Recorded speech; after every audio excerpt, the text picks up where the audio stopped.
You know, it's amazing. Everybody always says to me, "How do you know that one?" or "How do you remember that person?" I said, "Well, one of the I think attributes that I possess that a lot of people don't is I never forget anything. I have a tremendous memory like an elephant, and I know buildings, I know people, I know phone numbers, I know their cousins, their friends, their family, and it helps when you're in the political world is to have that kind of rapport with a lot of people to be able to make those connections even greater every single day. So that's a tremendous benefit. Yeah, people definitely take notice of that, especially if you're a politician, because they might immediately want to write you off as just being another, you know, person in politics. But what achievements do you think you could specifically point to? I know that New Britain has had a kind of a hard time bringing in business before you came in, but you brought in Big Sky. You've got Hardware City Tavern in there. And a lot of things. How important do you think that is for New Britain to kind of change and move forward and progress? Well, unfortunately, cities like New Britain and urban centers are always looked upon somewhat negatively by the business world as places to relocate. And it's mostly because your effective mill rates are so much higher compared to a lot of the suburban communities. So the way our governments are structured in the state of Connecticut, there's 169 different cities and towns, all with separate mill rates. Now we're competing against each other for all this business that wants to come to Connecticut or wants to move from community to community. And it's rather difficult because you pit towns against each other, and it shouldn't happen that way. You know, life would be so much easier in the state of Connecticut if there was one mill rate and one governing body that controlled the whole thing, because then you wouldn't have to worry about fighting with the town of Berlin about a business leaving your community. You wouldn't have those issues to deal with. So it's pretty hard to try to lure people here. The only way we, as a city in an urban area, can get people to relocate, which is what I did with Celebration Foods. They had closed 3 facilities and located their master facility here in New Britain and built this over 120,000 square foot facility right here on the old Fafner site, is to give them incentives to be here. And the incentives have to be through enterprise zone statutes, which are state statutes that allow for a deferral of taxation over a certain amount of time, and local negotiated deferrals for taxes. But we also were able to give them some incentives because of the redevelopment zone that we created under my tenure. It included that parcel in actual cash to assist with the cleanup of the site, because it was an environmental site. Now, who would have ever thought that redevelopment of that site, which was tried for the last 10 years before I was able to pull it off, would be a food manufacturer, on a site that was previously a contaminated site. People don't realize that it is doable, and you just have to make sure that you cover all your bases and do the cleanup to the extent that the state mandates you do it. And we were able to get all of that done and bring over 300 jobs to the community. But the bigger part of that was the $20 million construction project. We kept people working for a year and a half, 2 years. I think the most remarkable part about that whole project is the fact that we did it in such a short time frame, given the fact that there was a number of obstacles. Was that difficult? Oh, it was extremely difficult. But I was extremely pushy with a lot of people at the local and the state level to make sure that this thing worked. And I had support from the governor's office, and it worked. And we are now a shining example of what can be done in communities, especially urban communities in the state of Connecticut, by the folks at DECD as well as the governor. I've always wondered about this. You're obviously a Republican. How do you get elected in a city that's heavily Democratic? I guess the number is something like 5-1. It's almost 5-1. I mean, how do you get Democrats to come over to the aisle and work with you? I know you're working on a bipartisan ticket.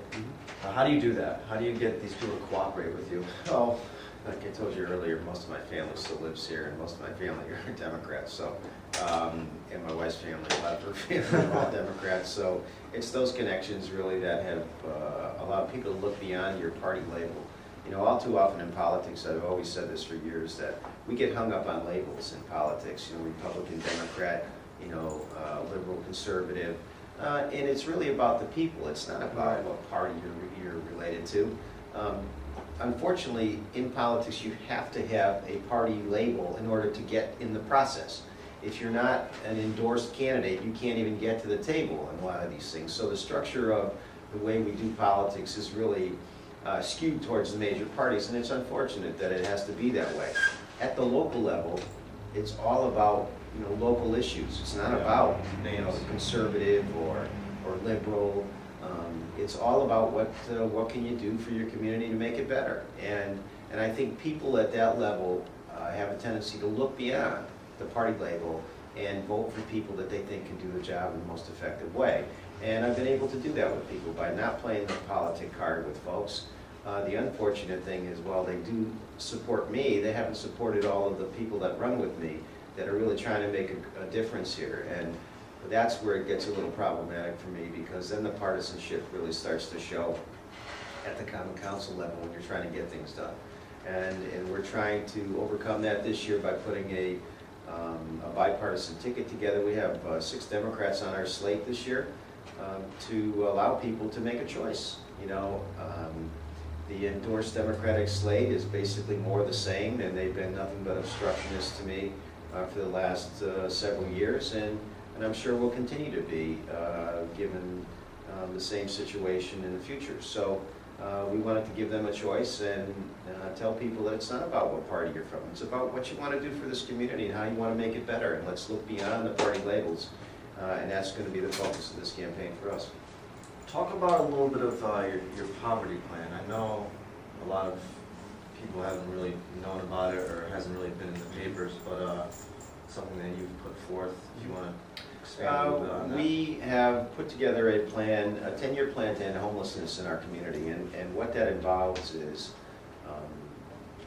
basically a collaborative of many people throughout this community, from the business leaders in our community to the social service networks in the community.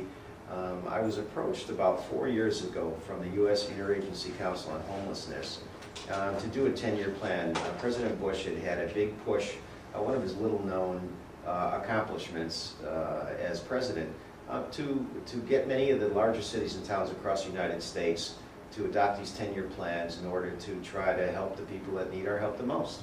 And when Phil Mangano came in, he was the director, he came in to see me, I immediately said, this is something I think we can do and accomplish it in a very easy way, because we already have all the pieces in the city, we just don't put them all together. And I think that's indicative of a lot of towns, on not just this front, on the poverty front, but on a lot of different fronts, whether it be you know, substance abuse education, whether it be abstinence education. There's a whole lot of pieces of these puzzles that are out there being done by a lot of different people, and nobody putting them all together. So I thought this was a great way that we can put all these services together under one roof, allocate some funding for some prevention initiatives, and help the people that need it the most. And we've been quite successful. The focus of our plan has been recognized by the federal government. I've been down to testify in Washington several times on the benefits of what we've been doing here in New Britain. And my co-chair, Greg Howie, who's a local business leader at OK Industries, has been just a remarkable partner with me in this, because business people tend to be very focused on the end result. And the focus of our plan has been jobs.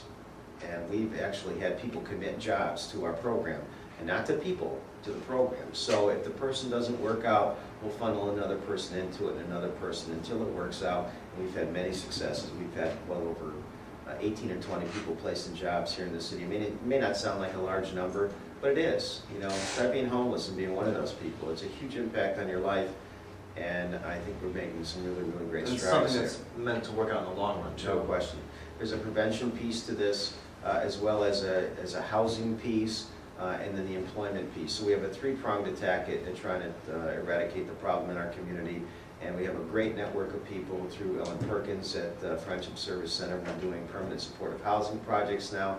I'm working right now with the folks at the state and HUD and the VA on a veteran supportive housing piece. We're looking for a property now. We have a couple of them that we're working with to grab some vouchers for some of our homeless veterans. And we tend to find that they're one of our biggest populations out there.